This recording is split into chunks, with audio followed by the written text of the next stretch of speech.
كلنا مازالين كنعيشوا الفرحه ديال المنتخب المغربي ديال كره القدم والنتائج والنجاحات اللي قدروا يحققوا في هذه السنوات الاخيره. وبطبيعه الحال هذا الشيء كله راجع على الرؤيه الملكيه ديال صاحب الجلاله الملك محمد السادس نصره الله. وبطبيعه الحال الخدمه هذه اللي وصل لها المنتخب المغربي حاليا ماشي خدمه ديال نهار ولا ديال يومين ولا ديال 3 ايام ولا ديال 4 ايام، الخدمه ديال سنوات. وبزاف ديال الناس كانوا خدامين مور هذا الشيء هذا باش قدروا انهم ينجحوا الكره المغربيه، باش قدروا انه يوصلوا المنتخب المغربي لهذا النجاح هذا كامل. كيف ما شفنا انه في مونديال قطر سنه 2022 قدر المنتخب المغربي انه يحقق واحد النجاح اللي هو خيالي، واحد النجاح اللي ما عمر شي منتخب عربي قدر يوصل لذاك النجاح اللي وصل له المنتخب المغربي. اول منتخب عربي غادي يوصل لنصف نهائي كاس العالم كان هو المغرب. المغرب دخل للتاريخ في مونديال قطر ديال سنه 2022 وخلى العالم يعرف شكون هو المغرب. واي واحد في العالم تسولو دابا تقول له شكون هو المغرب غادي يعرف المغرب فين جا واين بلاصه جا وشكون هو اللي قدر يوصلوا لهذيك النتائج وهذيك النجاحات بطبيعه الحال اللي كان كيف ما قلت لكم في الاول موراها صاحب الجلاله الملك محمد السادس نصره الله. ولاني هاد النجاحات ما وقفاتش فقط غير في المنتخب المغربي ديال الرجال، لا، حتى المنتخب المغربي ديال السيدات. وبالضبط غادي نهضروا على واحد السيده اللي قدرات تدخل التاريخ بواحد الطريقه اللي فعلا جد جد جد جميله. اذا باش ما نحرقوش المراحل وباش ما نفوتوش بزاف ديال النقاط من بعد الانترو وغادي نكملوا.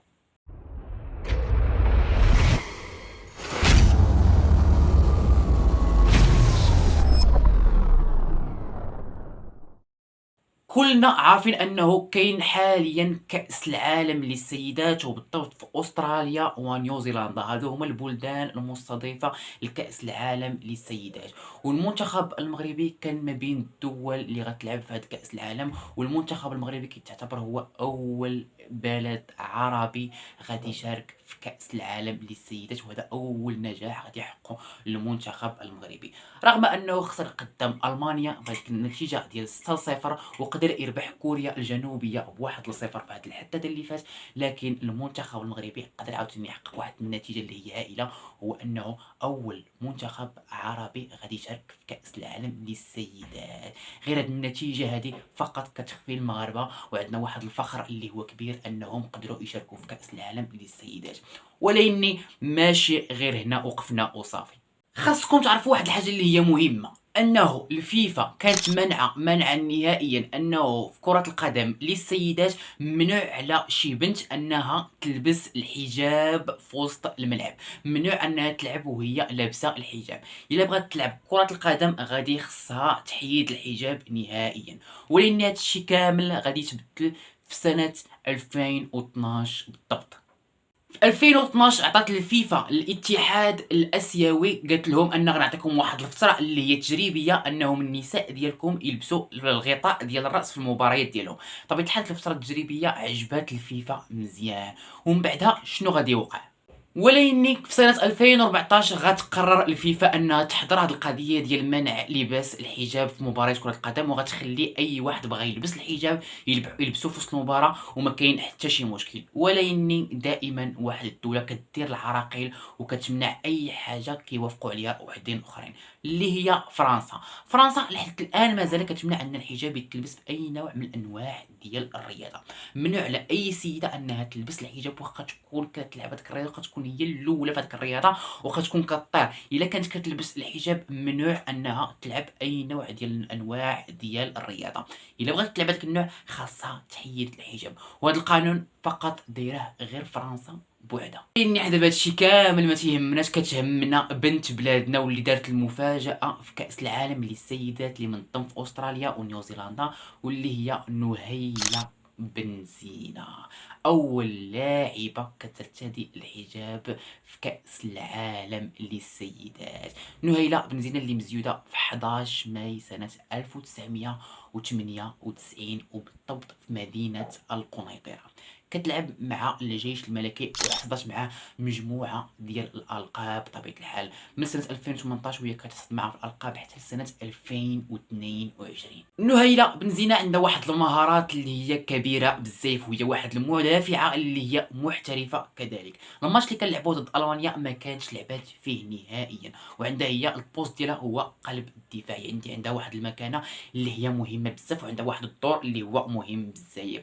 وفاش لعبات ضد كوريا الجنوبية لاحظنا الدور ديالها كي كان مهم بزاف، وفعلا عطات واحد النتيجة اللي هي مهمة بزاف باش تربح المنتخب المغربي للسيدات ب1-0. بدات كتلعب مع المنتخب المغربي من سنة 2018 وهي كتلعب مع المنتخب المغربي حتى حاليا سنة 2023. كلنا كنعرفوا شكون هو انفانتينو. تخيل معايا هاد السيد هذا انه يحط التصويره ديال نهيله بن زينه في الحساب ديالو الرسمي ديال الانستغرام، وقال لهم بانه هذه اول سيده في تاريخ كره القدم للسيدات في كاس العالم بالضبط غترتدي الحجاب، وقال لهم بان كره القدم هي متنوعه وشامله ومتسامحه. يعني كره القدم كتجمع مجموعه ديال الشعوب، كتجمع مجموعه ديال القارات، كتجمع مجموعه ديال الناس اللي خاصهم يكونوا متسامحين وخاصهم يكونوا متفاهمين وخاصهم يبقاو يفرقوا ما بين السياسه وما بين كره القدم. كره القدم هي لعبه ماشي سياسه. كرة القدم فاش كنهضروا على كرة القدم كنهضروا على واحد اللعبة اللي مهتمين بها واحد الملايير ديال الناس اللي كيهتموا بكرة القدم وكيبغيو يتفرجوا في كرة القدم.